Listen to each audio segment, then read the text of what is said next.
favorite Friday morning program. This is Tone Cry on UIC Liberty TV. I'm your host, Winston Wright, the Tone Cry, here to bring you what is happening in your community, cry about the things that are wrong, and bring you the UIC's perspective on it. As usual, it's great to be here with you, and it's great to have you here with us on UIC Liberty TV, Tone Cry. And just to ask you before we get into it, if you have not yet subscribed, subscribe to our channel on YouTube so you are kept up to breast as to when anybody at UIC goes live, because VP Thompson goes live with the initiative. So you will be up to date on what is happening with that. He brings you the constitutional perspective on what is going on in Jamaica. Pretty soon, the Money Doctor will be on with you. And in this day and age where a new currency is being touted, because they did say Jamaica will become a digital economy by XYZ time, and the Money Doctor will get into that. I won't get into that for you. So, when you subscribe to our channel, you get up to date notification as to when the UIC is online and be able to keep up with what is going on. And of course, feel free to join us across our social media pages, Facebook, etc. And we'll be happy to have you. So like, share, subscribe, whatever it is across whatever platform. Thank you for being with us. Thank you for supporting the UIC. Thank you for supporting educating the electorate.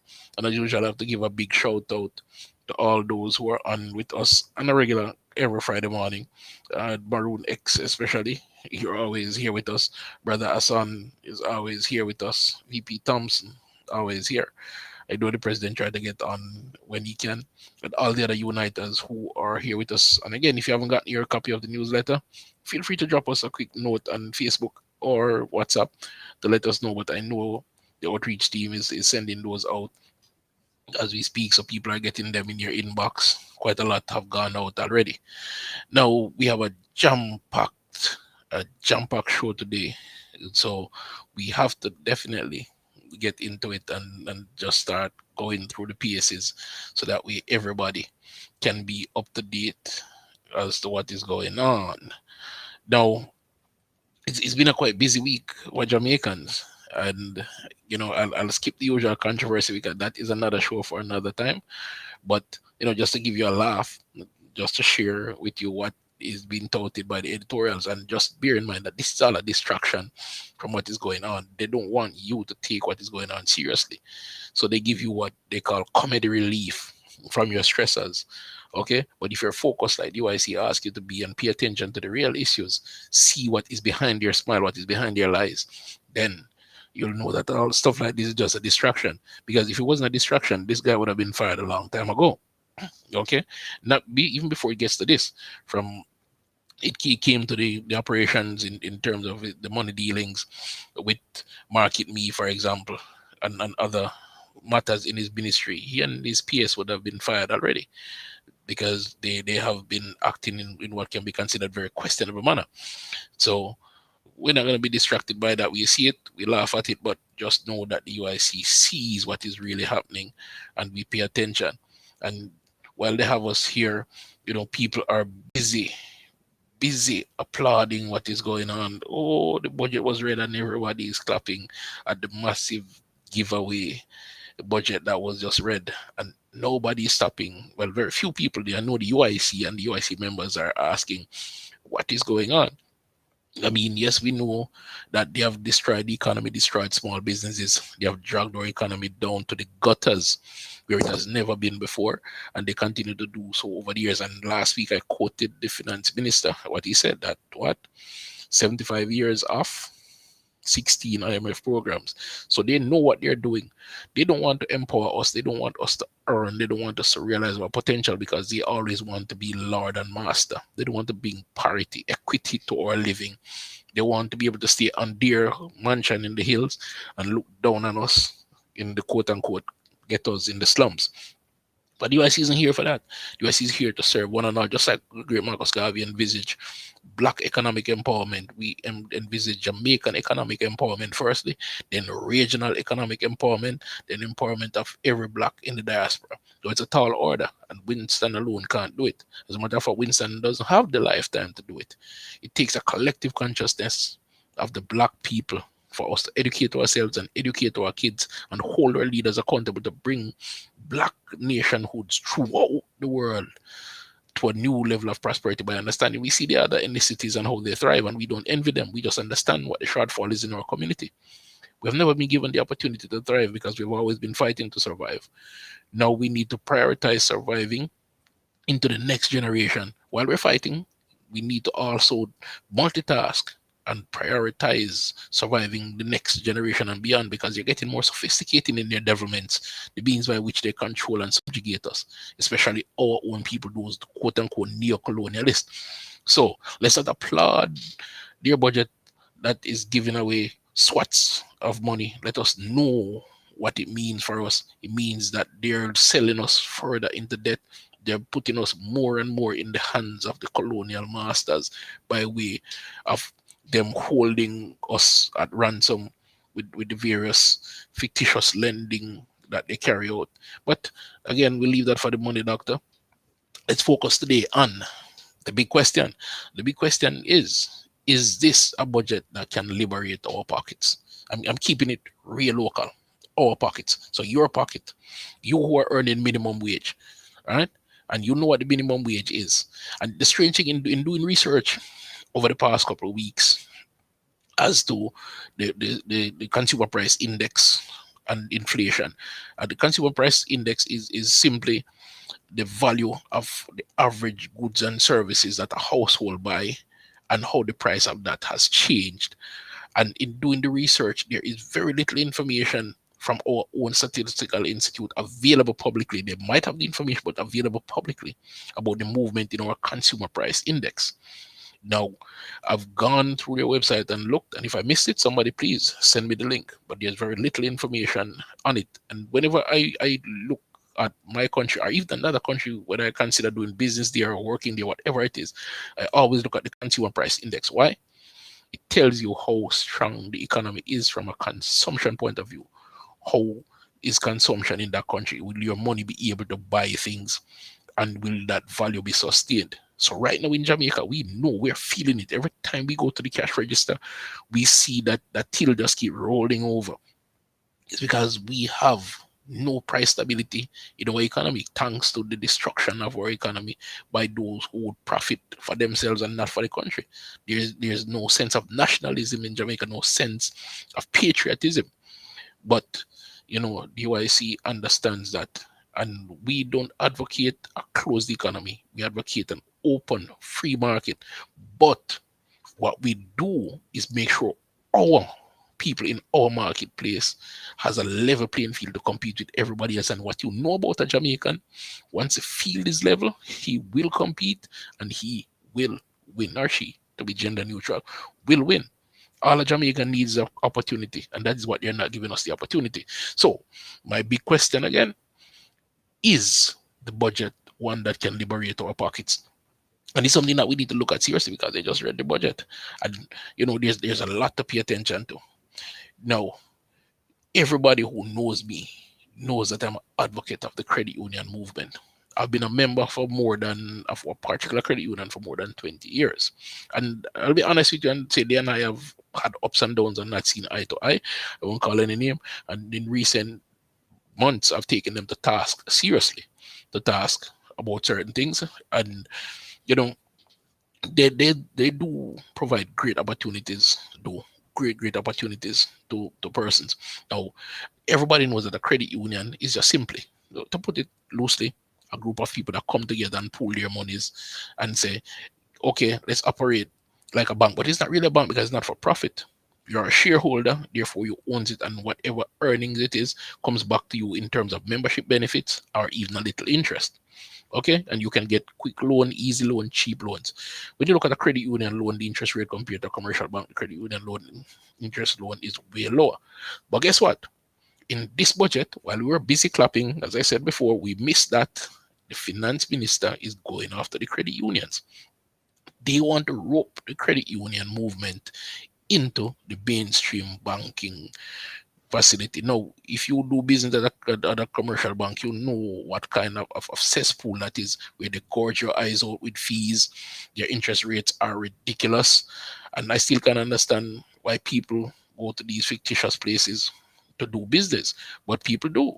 And honestly, if I'm not forced to do it, I don't. I prefer doing business with my credit union, as small as it is.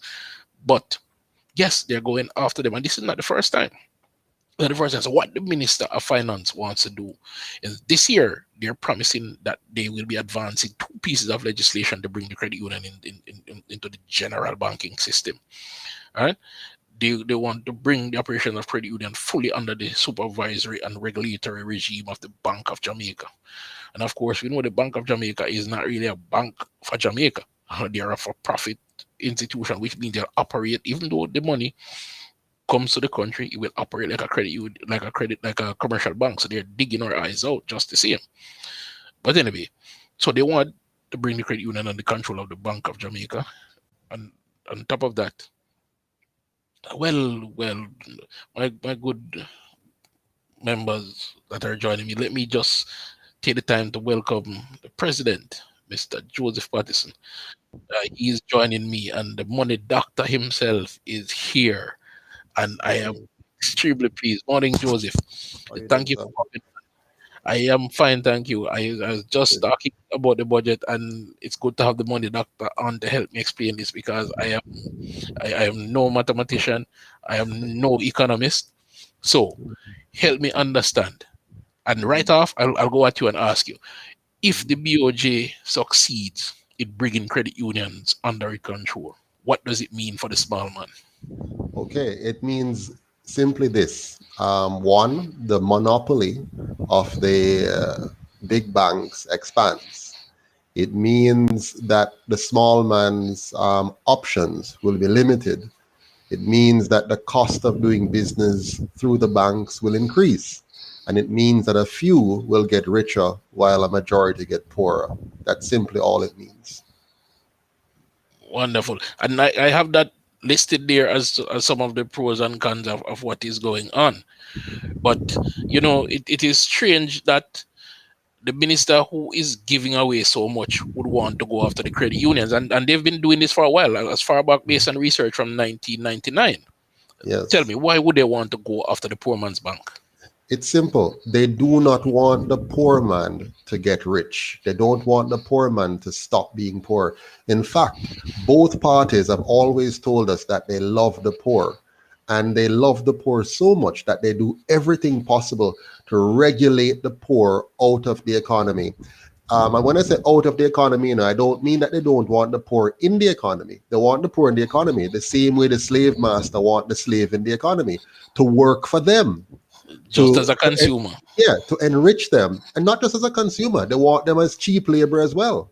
They want them to remain, you see, if you keep the majority suppressed academically and intellectually, then they will do your menial jobs. They will not be able to rise up. They won't also challenge you, because if you keep a person poor and ignorant and afraid, they can't challenge the master. And that's how the slave master operated. He kept the slaves ignorant. They must learn to read. In our modern case, what we do, they don't learn the truth. They teach them foolishness in school and make sure they don't fully understand the economy. They don't fully understand money. They don't fully understand government. They don't fully understand how they're being robbed. So they keep the people ignorant. They also keep the people weak, which is what you do with a slave. You make sure the slave never has any money for himself to be able to go beyond living subsistently. So the slave, he works hard, and somebody takes away his labor, takes away the wealth created by his labor. So he never have the luxury like the white man master would have had to think and design and create and to enjoy some amount of freedom and all of that. So they take away they mess up your education. They take away your money with excessive taxation, and then they regulate you so that you cannot find a way of escape. Credit union under the banking system now, the regulations will, one, prevent new credit unions from coming up. Two, increase regulations on credit unions so that they treat us the same way the banks treat us, like minions, like pawns. And then, of course, they will overcharge us in terms of charges. and access to banking facilities will be limited and restricted. And they know that many Jamaicans are frustrated with the banking system, and they mean to continue to frustrate you because they don't want you to create your own banks. They do not want Jamaicans to go and create credit unions. They don't want Jamaicans to create their own community banking system. They want us all to be under the big bank structure that they manage and they control. They decide who get in, who get what, when they get it. And by doing that, they can keep the wealth in the hands of a small number of people while denying the vast majority of Jamaicans the opportunity for economic mobilization. I get that. That is really powerful. Then, so the minister has said that Jamaica will become a digital economy by the end of whatever term, but within another 2 years or so. Mhm. Now, how does this push plays against the credit unions plays into that digital economy?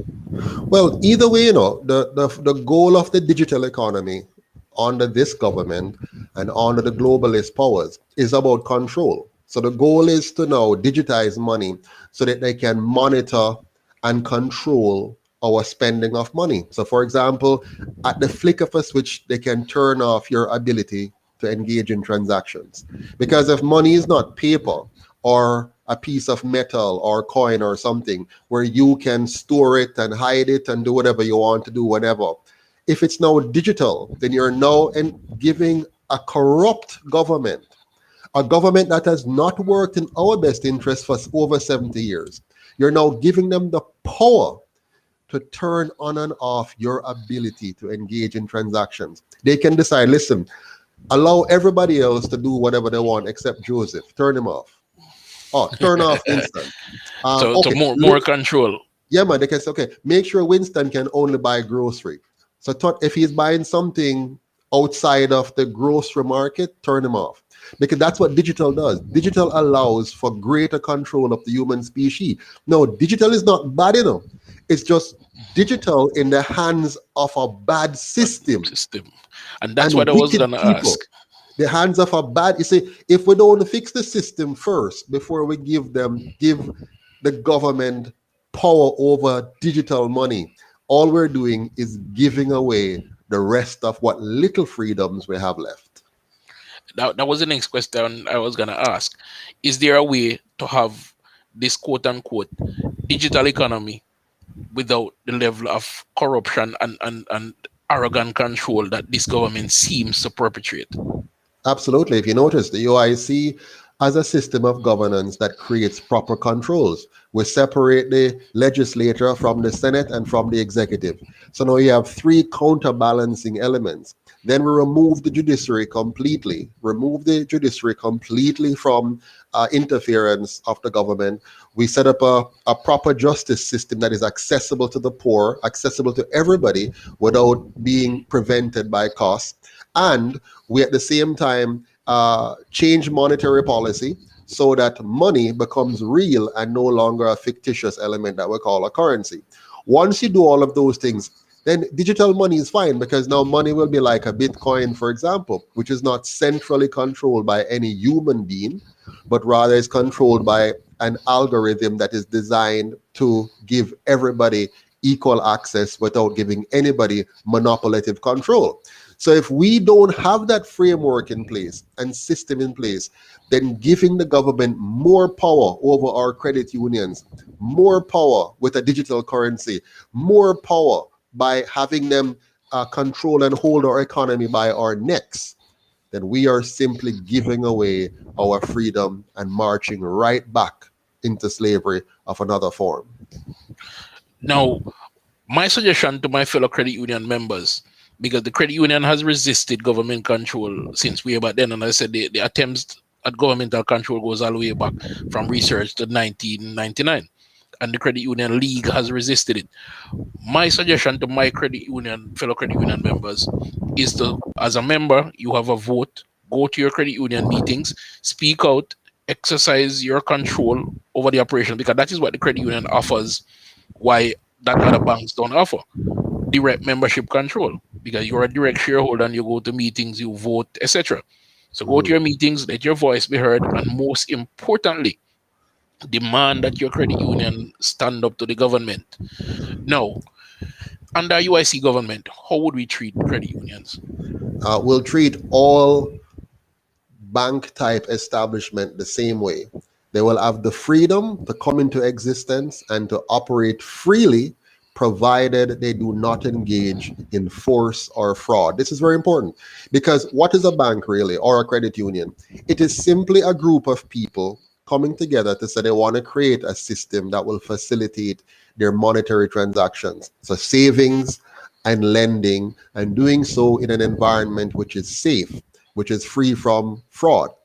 That's the purpose of government, to ensure, is this bank, is this credit union, is this arrangement, it does not be called a bank, it can be called anything. You can call it a community savings group, you can call it a peer-to-peer lending platform, you can call it a local bank, you can call it a community bank. It doesn't matter. The principles are the same. People being able to come to an institution that they create. Now, what we have today is, for example, with credit unions, the government has changed the laws over the years to increase the amount of money you have to create a credit union. Now, what does that do, Sir Winston? Very simple.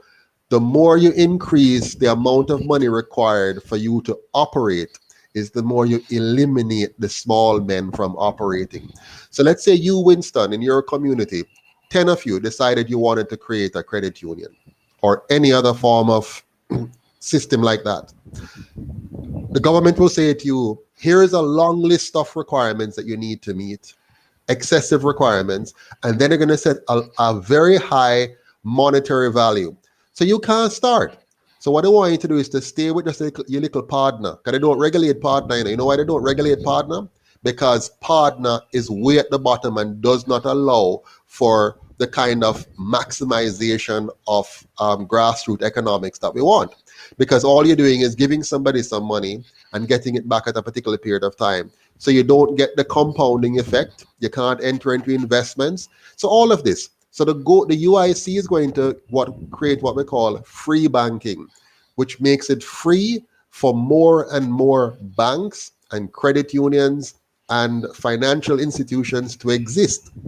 And those who offer the best possible service at the lowest possible price without the use of force or fraud will be the winners. And Jamaicans will have choice. They will have lower banking costs, higher quality banking service, and greater velocity of money, which will push up our economy, create jobs, and build a better Jamaica for all Jamaicans, and stop allowing politicians to rob us.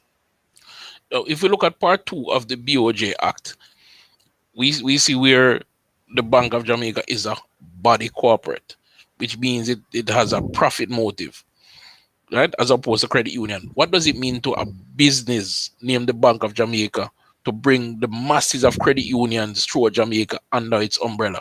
Because credit unions outnumber commercial banks, not the branches, because the number of actual individual credit union outnumber the actual number of commercial banks. So what would it mean to a business? Very well, here's what it means, first of all, Winston, and you need to see this, right? And we need to make sure our listeners and viewers understand this. The purpose of government is to so regulate Jamaica that they protect the interest of big business. Okay? That's not the UIC purpose. No. We know the purpose of government is to protect the life, liberty, and property of every citizen equally. But the purpose of this kind of government is to protect the interest of big business. Now, here's the big business. Jamaica has some key big banks, notably NCB is one of them, for example. These big banks. Now, they are the ones that fund our politicians in their electoral campaigns. $31.5 million. Exactly. And that's just what is on the table. Yeah, and that's just what is on the table. God knows what else happened. I can tell you this. What they report to us is probably half of what they actually give, because they have other mechanisms of funneling money through the system that is not a part of the recorded system. But back on track here. What the government is doing, they're eliminating the competition.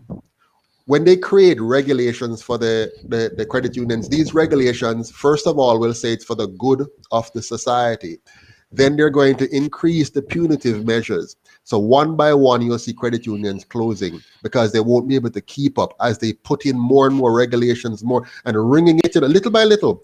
And they will give it fancy names. They'll say to improve the consumer experience, to protect the consumer, to expand our economy, all kind of foolishness they'll be saying, while they will systematically now, when a credit union also come into the system, now they have to contribute to the central bank's cost of operations, which will increase the cost of running the credit union, which will decrease the benefits to members and increase the profitability of the BOJ. So you're going to make the BOJ richer. You saw them give, the BOJ is funding a massive part of the current the so-called relief program of the government, because they made money off the citizens. The BOJ is not supposed to make money off the citizens, but they made money off the citizens of Jamaica and then used that to shore up the political objectives of the party in power.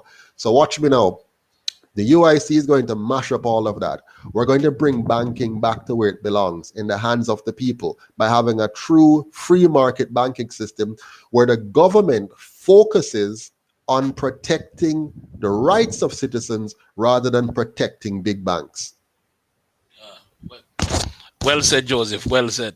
I couldn't have said it better. And when you speak about the BOJ profit grabbing, it's right there for our viewers to see. And again, I encourage our viewers, don't take my word for it. Do your research. The information is there. They just don't expect us to do our own research or fact check them on the things that they say to us. But it is there in black and white. The BOJ's profit motive is clearly demonstrated. And Joseph is right. When you listen to the budget presentation, it was all laid out for us to see what they are doing. Now, let's look at the structure of a credit union, because you're in finance, so you're very comfortable with the structure of banking. The structure of credit unions, how is it more equipped to deal with the small man as opposed to a commercial bank in terms of helping him achieve his goal? A proper credit union, and by the way, this has been changing over the years. We've been moving away from a true credit union over the years, in all honesty. True. A proper credit union is one that is owned by its members. One where the credit union is really not a profit-making entity. It is an entity that serves its members and returns the profits to its members. So a credit union is designed to be easily accessible by its members. It's designed to be member-driven, being a part of its governance structure. It's designed to provide capital for projects that big banks might find too risky.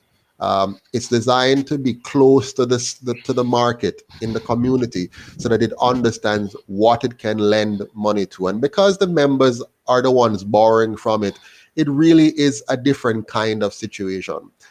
With the big banks, you have a small number of very wealthy individuals who control the larger share of the bank. It's not member driven.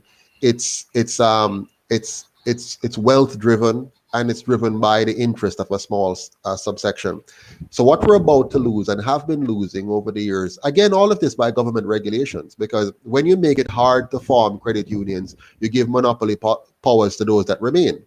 So when a group can't break away from the existing credit union and just quickly form another one, let's say a community like St. Elizabeth, we have 4 constituencies here, and each of them have 4 divisions roughly.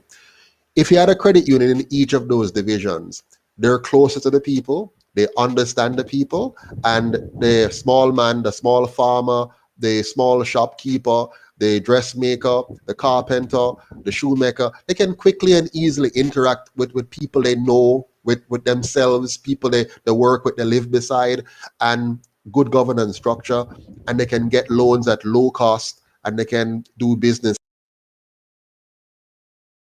Is reducing accessibility to those and pushing you to the big banks, because for one thing, the big banks, they now have government backing to be able to penetrate markets faster, and they can gradually push out the credit unions out of operation.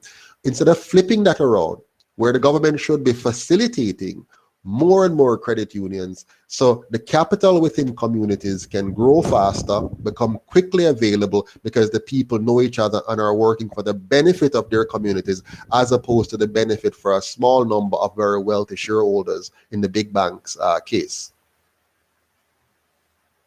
You're muted. I can't hear you. Sorry, Joseph. I was saying that is why a credit union will always be successful, because of that community impact. You're using your own resources, working alongside your neighbor, somebody who you have known for years. So that kind of business will always have a greater level of success. And the big banks don't want to get to that community level. They see you as numbers. So they don't want to work with you on that intimate level. So again, credit union members, speak up, stand up, resist government control. The UIC offers you a better solution, free banking, which encourages greater participation in the market.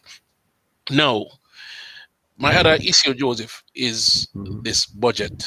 I sat down and I crunched some numbers on our budget. And again, as I said at the top of the show, while people were busy applauding the giveaways that the minister was putting out there, they missed quite a few things.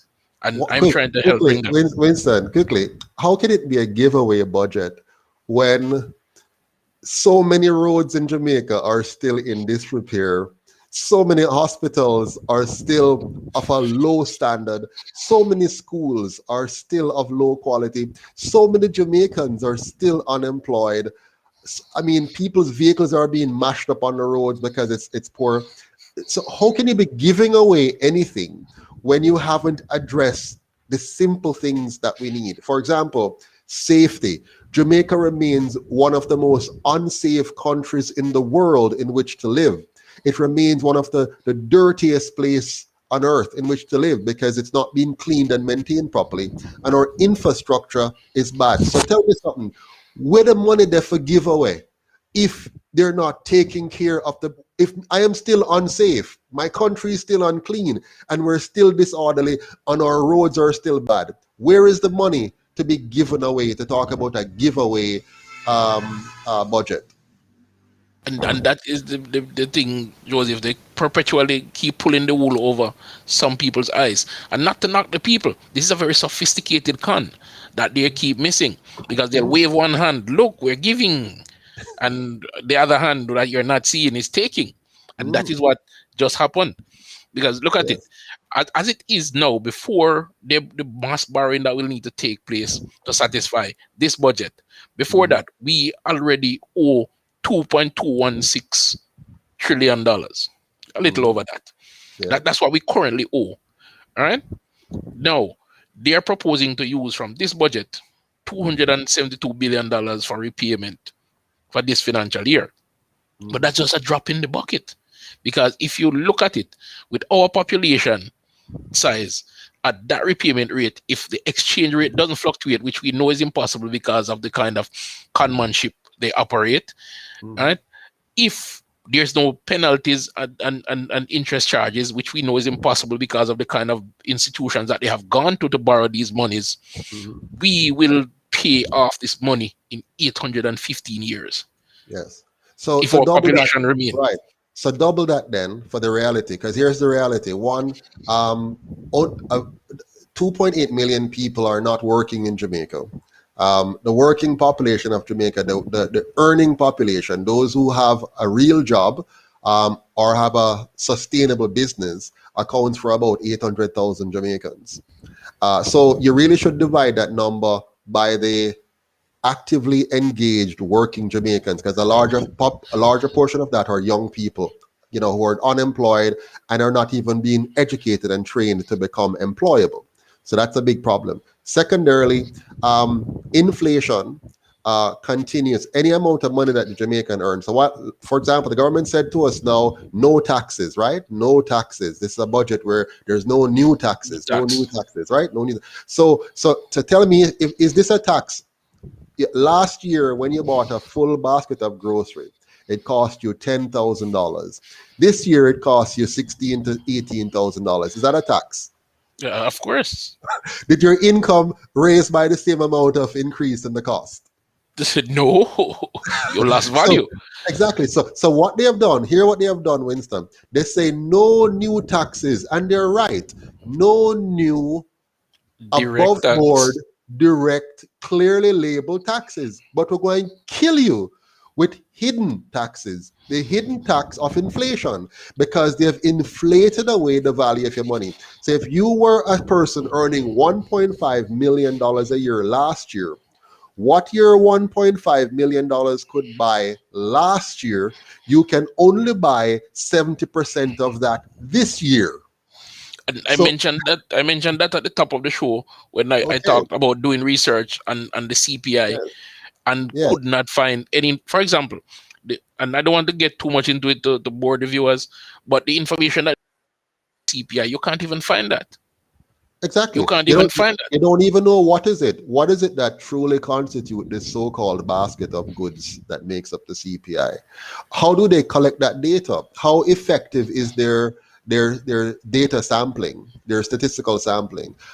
I have learned that I cannot trust this government or any government of Jamaica for the last 75 years. I don't trust their data.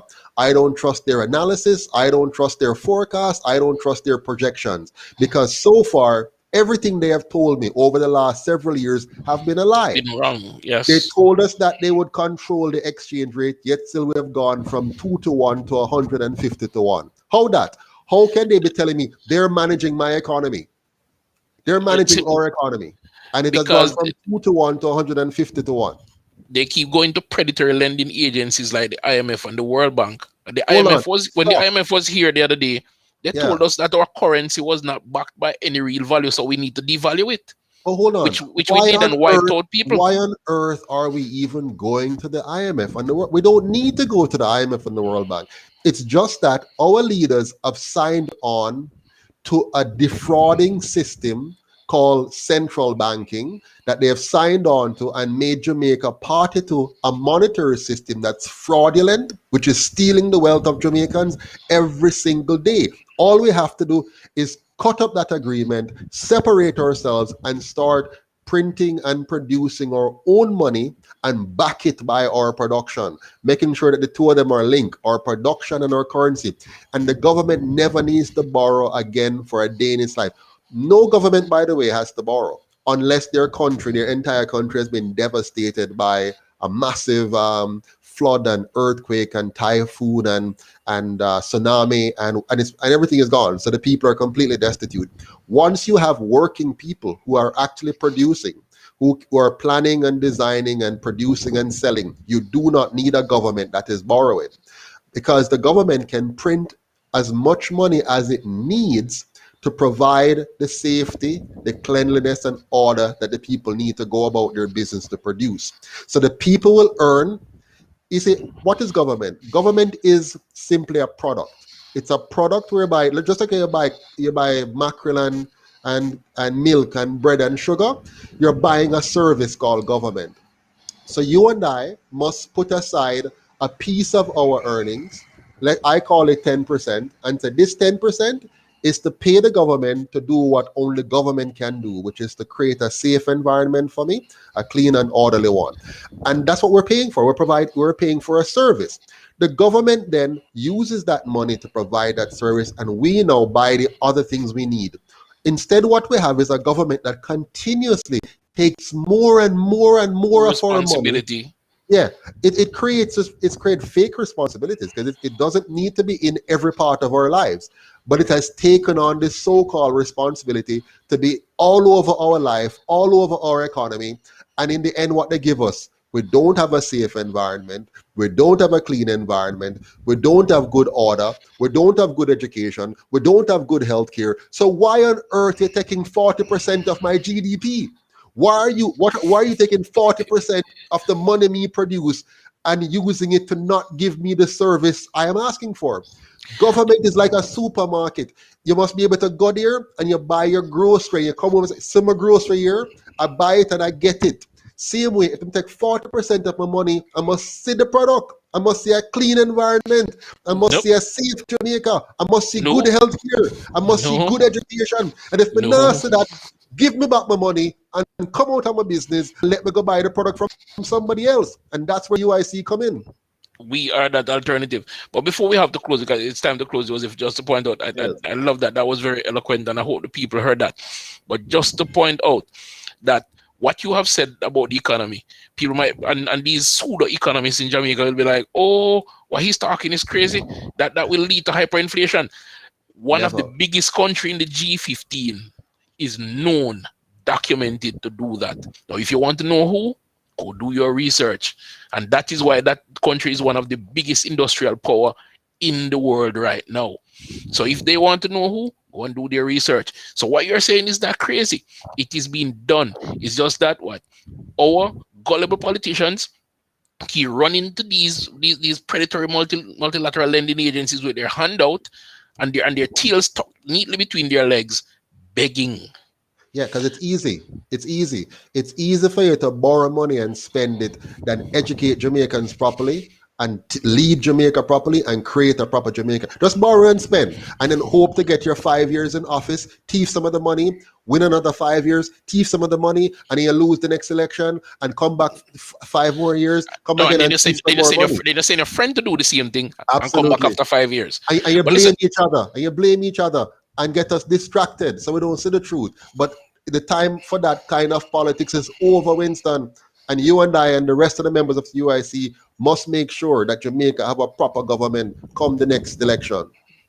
And we will be there to do that, providing them that alternative that is so desperately needed. There are two things that the minister also said that I want to get into, but that is for another show. So I'll let you know now. I need you back for that.